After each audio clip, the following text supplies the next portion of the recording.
호세아서 1장 6절에서부터 9절까지입니다. 로르하마와 로암미의 이름 속에 담긴 의미. 지난 시간에는 이스라엘이라는 이름 속에 담긴 의미에 대해서 살펴보았습니다. 호세아와 고멜이 결혼하여 첫 번째 자녀를 낳았는데 하나님은 그 자녀의 이름을 이스르엘이라 짓도록 명하십니다. 이스르엘은 북이스라엘 왕국에 속한 지역의 이름으로 역사적으로 아합 왕과 이세벨 왕비가 나봇이라는 사람을 억울하게 죽인 사건이 벌어진 곳입니다. 이스라엘은 원래 하나님이 뿌리신다, 파종하신다는 좋은 의미를 가진 장소였지만 아합 왕의 범죄함으로 말미암아 매우 부정적인 이미지를 가진 장소로 변질되고 맙니다. 하나님이 호세아와 고멜이 결혼하여 낳은 첫 자녀의 이름을 이스라엘이라 부르게 하신 것은 북이스라엘 왕국이 지금 아합과 같은 하나님 앞에 죄악을 저지르고 있기 때문에 반드시 심판하시겠다는 경고의 메시지를 전달하기 위해서입니다. 이후에 호세아의 아내 고멜은 두 번째, 세 번째 아이를 낳게 됐는데 하나님은 이 두 자녀에게도 직접 이름을 지어주십니다. 그리고 이 두 자녀의 이름 속에 담긴 의미를 통하여 북이스라엘을 향한 하나님의 메시지를 전달하도록 하십니다. 우리는 오늘 고멜이 낳은 두 번째, 세 번째 자녀들의 이름을 통해서 하나님이 전달하고자 하셨던 의미와 뜻은 무엇이었는지에 대해서 알아보고자 합니다. 첫 번째로 로르하마라는 이름 속에 담긴 의미에 대해서 살펴보도록 하겠습니다. 본문 6절을 보시기 바랍니다. 고멜이 또 임신하여 딸을 낳음에 여호와께서 호세아에게 이르시되 그의 이름을 로르하마라 하라. 내가 다시는 이스라엘 족속을 긍휼히 여겨서 용서하지 않을 것임이니라. 여기서 보면 둘째 자녀의 이름을 로르하마라고 짓도록 명하십니다. 첫째 자녀였던 이스라엘은 가나안 땅의 지명, 그리고 역사적 사건과 관련이 깊은 이름이었습니다. 그러나 둘째 로르하마의 이름은 장소나 역사적 사건에서 의미를 찾기보다는 문자 속에 담긴 직접적인 의미를 강조하고 있습니다. 로르하마라는 이름은 긍휼히 여김 받지 못한 자라는 의미를 갖고 있습니다. 이스라엘 백성들이 하나님 앞에 범죄하기를 멈추지 않고 회개를 거부하니 하나님께서 더 이상 그들을 긍휼히 여기지 않으신다는 사실을 이 아이의 이름을 통해서 보여주신 것입니다. 그런데 둘째 자녀인 로르하마에 대해 소개하면서 매우 주의 깊게 볼 부분이 있습니다. 6절에 보면 둘째를 낳았다고 이야기할 때 호세아가 언급되지 않고 그냥 고멜이 임신하여 둘째를 낳았다고 나와 있습니다. 그리고 이어지는 8절을 보면 셋째를 낳는 장면이 나옵니다. 8절을 보시기 바랍니다. 고멜이 로르하마를 젖댄 후에 또 임신하여 아들을 낳음에. 여기서도 보면 8절에서 호세아가 언급되지 않고 고멜이 임신하여 아들을 낳았다고만 나와 있습니다. 8절에서는 호세아와 고멜이 결혼하여 첫째를 낳았을 때에는 호세아가 고멜을 맞이하여 고멜이 임신하였다는 말이 나옵니다. 맞이했다는 것은 호세아를 통해 고멜이 자녀를 가지게 되었다는 것을 증거해 주는 표현입니다. 그런데 고멜이 둘째와 셋째를 가졌을 때에는 이러한 표현이 나와 있지 않습니다. 정리하자면 첫째를 임신하였을 때에는 호세아로부터 고멜이 자녀를 가졌다는 것이 직접적으로 드러나 있는데 둘째, 셋째부터는 누구로부터 고멜이 자녀를 가졌는지가 빠져 있는 것입니다. 즉 6절이나 8절에서는 호세아를 통해 고멜이 임신하여 자녀를 낳았다는 말이 전혀 없는 것입니다. 이러한 본문 말씀을 근거로 성경학자들은 고멜이 낳은 둘째, 셋째 자녀가 호세아의 친자녀가 아니라고 보고 있습니다. 쉽게 말해서 둘째와 셋째는 고멜이 바람을 피워서 낳은 자녀라고 볼 수 있는 것입니다. 자신의 아내가 자녀를 낳았는데 알고 보니까 자신의 핏줄이 아니요 바람나서 낳은 아이들이라고 생각해 보십시오. 얼마나 피가 거꾸로 솟는 일입니까? 하나님은 이렇게 호세아가 피가 거꾸로 솟는 일을 경험케 하심으로 하나님도 북이스라엘 왕국과 백성들을 향해서 그러한 고통스러운 마음을 가지고 계심을 알려주고 계십니다. 고멜의 범죄한 모습은 이스라엘 백성들의 모습과도 동일합니다. 남편 되시는 하나님을 버리고 우상들에게 몸과 마음을 주었습니다. 세상을 사랑하고 쾌락에 빠져 음란하게 살았습니다. 하나님이 원하시는 순결과 거룩을 버려버렸습니다. 그래서 하나님은 그들을 향해서 이제 내가 너희를 긍휼히 여기지 않겠다. 이렇게 선언하십니다. 긍휼이란 하나님의 은혜와 동일한 말입니다.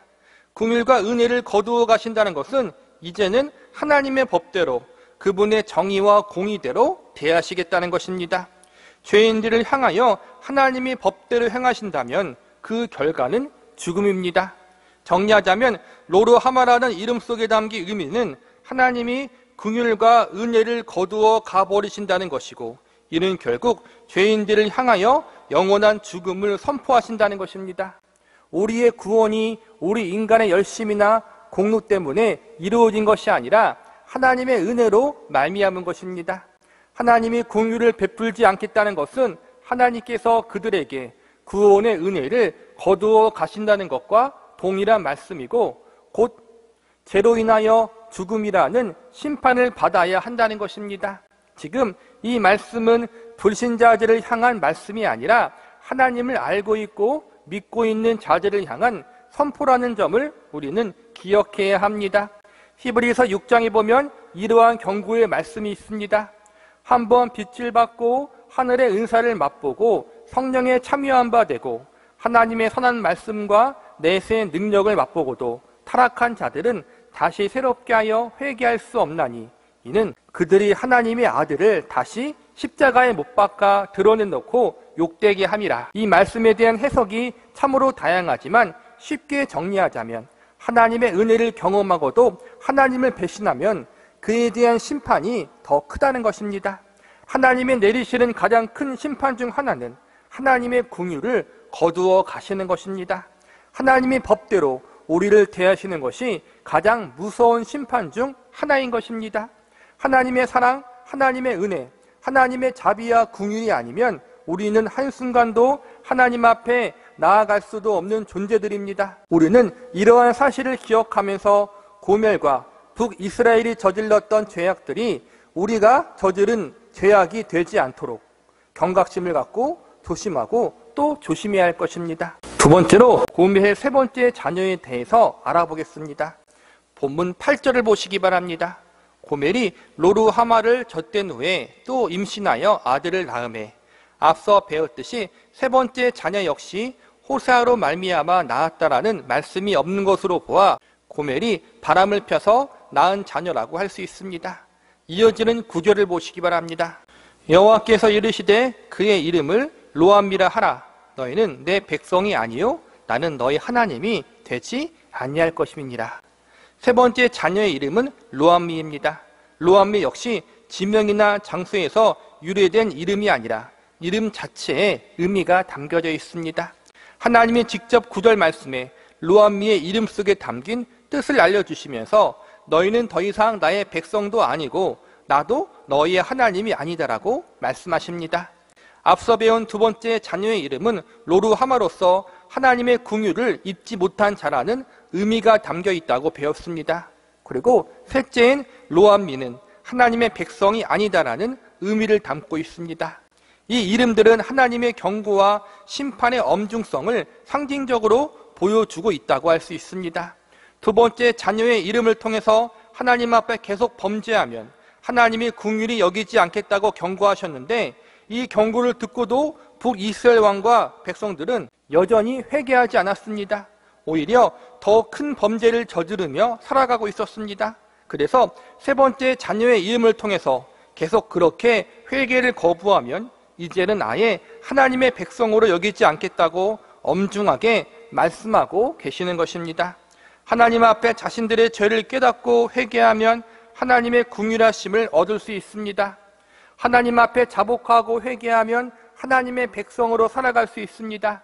그런데 북이스라엘 백성들은 하나님이 무수한 기회를 주셨음에도 불구하고 더 이상 회개하기를 거부하고 더 큰 죄악의 길로 빠져 들어갑니다. 그래서 하나님은 이들을 향해 최후 선언을 하십니다.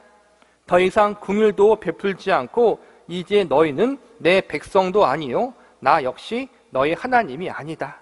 쉬운 말로 해서 아예 호적에서 파버리겠다는 것입니다. 참으로 무섭고 엄중한 경고와 심판의 말씀입니다. 하나님이 긍휼하심을 베풀지 않겠다고 경고하신 것은 긍휼하심을 베풀지 않겠다고 하나님이 경고하신 것은 그래도 지금까지는 하나님이 미우나 고우나 하나님의 백성으로 여기셨고 그래서 궁휼하심을 베풀고 계셨다는 의미가 됩니다. 그런데 북이스라엘은 자신들이 하나님께로부터 받았던 대접들이 지극히 당연한 것으로 여기고 있었고 전혀 소중하게, 전혀 감사하게 여기지 않고 있었습니다. 오히려 하나님 앞에 더욱 큰 범죄를 저지르며 악하게 살았습니다. 하나님의 궁휼을 업신여기며 하나님의 호의와 은혜를 하찮게 여겼습니다. 그래서 하나님은 이번에는 아예 호적을 파버리겠다고 경고하십니다. 우리도 이러한 점을 조심해야 합니다. 하나님이 우리에게 베풀어 주시고 있는 무수한 은혜와 자비와 긍휼들을 업신여기지 마시기 바랍니다. 하나님이 우리에게 주신 은혜의 선물들을 하찮게 여기지 마시기 바랍니다.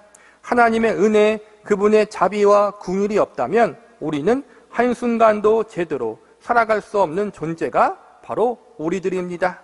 하나님께서 우리를 그분의 백성으로 삼아주지 않으셨다면 우리는 영원히 멸망당해야 할 저주받은 인생을 살았어야 하는 존재들입니다.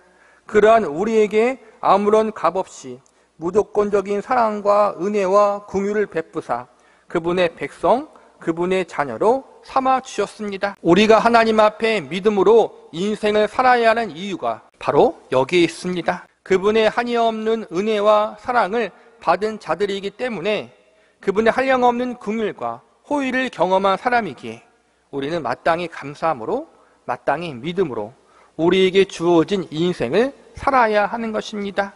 하나님이 주신 은혜와 자비, 그분의 호의와 긍휼을 헛되게 사용하거나 업신 여기지 마시기 바랍니다. 우리가 잘 아는 고린도후서 6장의 말씀에 보면 이렇게 선언하고 있습니다. 우리가 하나님과 함께 일하는 자로서 너희를 권하노니 하나님의 은혜를 헛되이 받지 말라. 이르시되 내가 은혜 베풀 때 너에게 듣고 구원의 날에 너를 도왔다 하셨으니 보라 지금은 은혜 받을 만한 때요 보라 지금은 구원의 날이로다. 하나님은 오래 참고 오래 인내하시는 분이시지만 영원히 참고 인내하시는 분은 아닙니다. 하나님이 우리의 죄악을 지적하여 주시고 엄중하게 경고하실 때 그때가 회개할 기회의 순간이요 은혜의 때입니다. 하나님이 말씀하여 주신다는 것은 아직 돌이킬 수 있는 기회가 있다는 것입니다. 하나님의 인내하심과 오래 참으심을 시험하지 마시고 하나님이 기회를 허락하실 때 겸손히 회개의 자리, 항복의 자리로 나아갈 수 있는 저와 여러분이 되시기를 바랍니다. 말씀을 정리하겠습니다. 우리는 오늘 본문의 말씀에서 고멜의 두 번째, 세 번째 자녀의 이름과 그의 이름 속에 담긴 의미에 대해서 살펴보았습니다. 로르하마와 루암이라는 이름은 북이스라엘 왕국의 죄악된 상태를 상징적으로 보여주고 있지만 동시에 죄인된 모든 인간의 상태를 상징적으로 보여주고 있는 이름이라고 할 수 있습니다. 이 두 자녀의 이름은 매우 부정적인 의미를 담고 있습니다. 하나님이 긍휼히 여기지 않는다. 하나님의 백성이 아니다. 이렇듯 이 두 자녀의 이름은 저주에 가까운 이름이라고 할 수 있습니다. 하나님은 호세아에게 그의 자녀들의 이름을 통해 특별히 혼의 자식들의 모습을 보면서 그들을 바라보는 호세아의 마음이 하나님이 이스라엘 백성들을 바라보는 마음과 동일하다고 알려주십니다. 호세아가 음행하여 자신의 자식이 아닌 다른 자식을 낳은 아내 고멜을 보며 마음을 아파하고 고통스러워하듯 하나님께서는 영적으로 하나님을 떠나 계속해서 바람피는 이스라엘 백성들의 음행을 보시며 마음을 아파하고 계십니다. 그리고 동시에 그들의 더럽고 추악함 때문에 거룩한 분노를 하고 계시는 것입니다. 그래서 고멜이 낳은 세 자녀를 통해서 이렇게 말씀하십니다. 너희들은 내가 심판할 것이다. 너희는 더 이상 긍휼히 여길 가치가 없다. 내 백성이라고 불릴 가치도 없는 자들이다. 이것이 호세아의 세 자녀들의 이름을 통해 전달되고 있는 메시지입니다. 여기까지만 보면 호세아서의 내용이 매우 암울하고 소망 없이 끝나는 것처럼 보일 수 있습니다. 북이스라엘 왕국도 이제 끝이고 더불어 모든 죄인들 역시 이제는 아무런 소망을 가질 수 없는 그러한 상태라고 볼 수 있는 것입니다. 맞습니다. 북이스라엘 왕국은 물론이거니와 그들과 상태가 동일한 죄인들에게는 결코 소망을 찾아볼 수 없습니다. 그들 자신 안에서 아무런 소망이나 그 어떠한 구원의 길도 발견할 수 없습니다. 그러나 다행히도 오늘 본문에서는 인간에게서 구원을 찾을 수 없지만 하나님에게서 구원의 소망을 찾을 수 있음을 알려주고 있습니다. 이어지는 7절을 보시기 바랍니다. 그러나 내가 유다 족속을 긍휼히 여겨 그들의 하나님 여호와로 구원하겠고 활과 칼이나 전쟁이나 말과 마병으로 구원하지 아니하리라 하시니라. 여기서 보면 갑자기 남유다 왕국이 등장합니다. 7절에 보면 하나님이 북이스라엘 왕국은 긍휼히 여기지 않지만 남유다 왕국은 긍휼히 여기신다고 나와 있습니다. 그들을 구원하신다고 나와 있습니다. 이 말씀은 역사적인 배경을 어느 정도 포함하고 있습니다. 북이스라엘 왕조는 왕이 계속적으로 바뀔 때마다 악을 행했고 모든 왕들이 하나도 빠짐없이 하나님 앞에 범죄했습니다.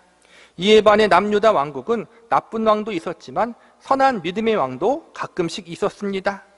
악한 왕이 통치할 때에는 북이스라엘처럼 나라가 부패하고 타락했으며 하나님을 멀리 떠나 범죄했지만 선한 믿음의 왕이 통치할 때는 그나마 회개하고 하나님 앞에 바로 서려는 노력을 많이 했습니다. 그래서 상대적으로 북이스라엘 왕국보다는 남유다 왕국이 조금 덜 타락하고 부패했습니다. 무엇보다 북이스라엘 왕국이 아수르 제국을 멸망시킨 다음 남유다 왕국까지도 공격하게 되는데 이때 다행히 남유다 왕국은 히스기야라는 믿음의 왕이 통치하고 있었습니다. 북이스라엘 왕국을 멸망시킨 아수르 제국은 남유다 왕국까지 침략했지만 하나님이 히스기야와 남유다 왕국을 긍휼히 여기셔서 전쟁에서 승리케 하십니다.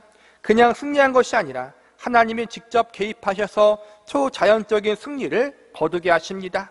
7절의 말씀처럼 군사력으로 구원받지 않고 오로지 하나님의 초자연적인 역사하심으로 전쟁에서 승리하여 아수르 제국으로부터 구원을 받게 된 것입니다. 이 일은 앞으로 50년 후에 일어날 일인데 이러한 역사적인 사실이 있을 것을 하나님이 미리 예언해 주신 것입니다.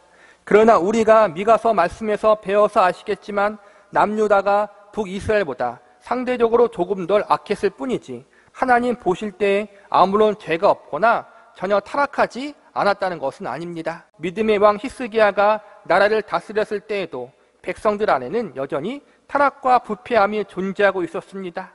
선한 왕들이 나라를 다스렸을 때에도 나라 안은 부패해 있었고 악한 왕이 다스렸을 때에는 더 크게 부패해 있었습니다. 솔직히 도토리 키재기이지 남유다나 북이스라엘이나 모두 하나님 앞에 범죄하고 타락해 있었습니다.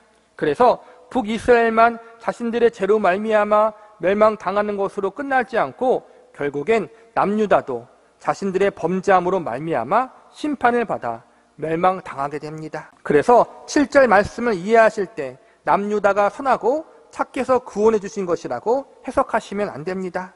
남유다나 북이스라엘이나 모두 하나님의 심판을 받아 멸망당에 마땅한 나라들이요 족속들입니다. 그러나 하나님이 남유다를 긍휼히 여겨주신 것은 그래도 남유다라도 구원하심으로 하나님 백성들의 명백을 유지하기 위해서입니다.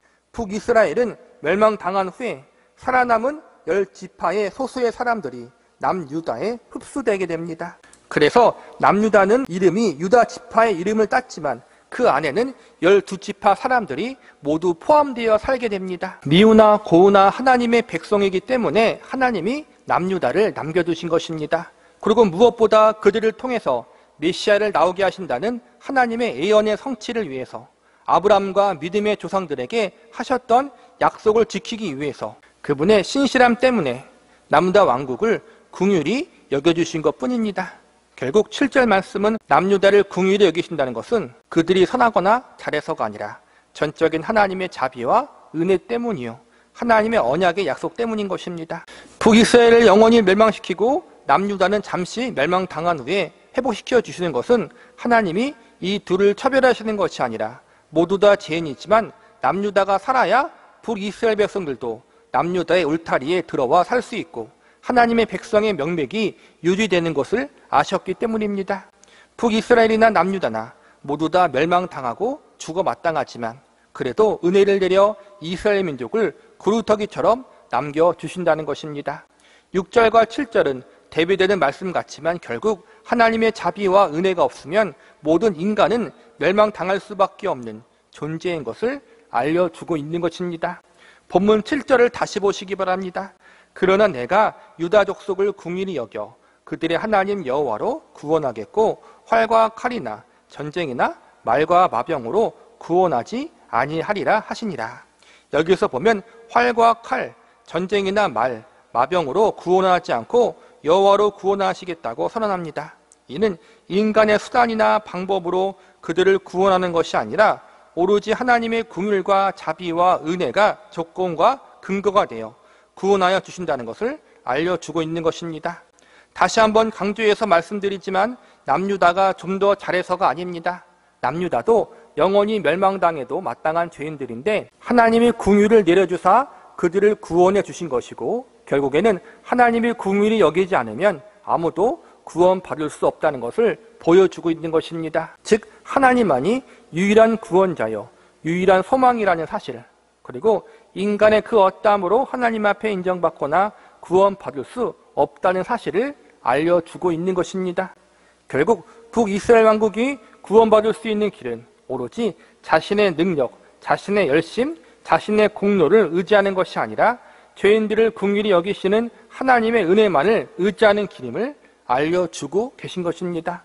우리도 동일합니다. 우리가 구원받을 수 있는 유일한 길은 하나님의 자비와 긍휼, 그분의 은혜를 의지하는 길밖에 없습니다. 그리고 하나님의 자비와 긍휼, 그분의 은혜는 예수 그리스도의 십자가 사건에서 절정을 이루었습니다. 예수 그리스도를 구세주로 믿고 영접한다는 것은 예수 그리스도 안에 하나님의 자비와 긍휼 그리고 은혜가 있다는 사실을 믿고 의지하는 것입니다.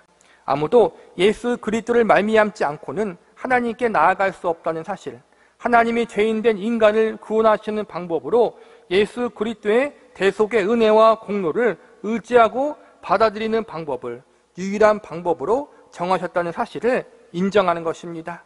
그래서 죄인된 우리의 구원은 나의 열심, 나의 공로가 아니라 오직 예수님의 대속의 은혜와 공로에 달린 것입니다.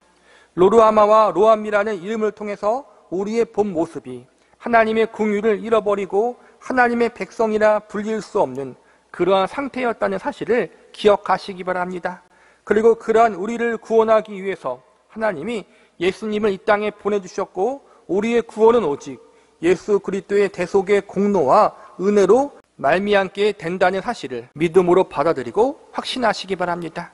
이러한 믿음과 확신을 우리의 삶 중심에 가지고 하나님을 향해 감사와 찬양을 올려드리는 믿음의 삶, 하나님으로 인해 기뻐하고 그분의 영광 안에 거하기를 간절히 소망하는 거룩한 삶을 열망하고 소망할 수 있는 저와 여러분이 되기를 간절히 기도합니다.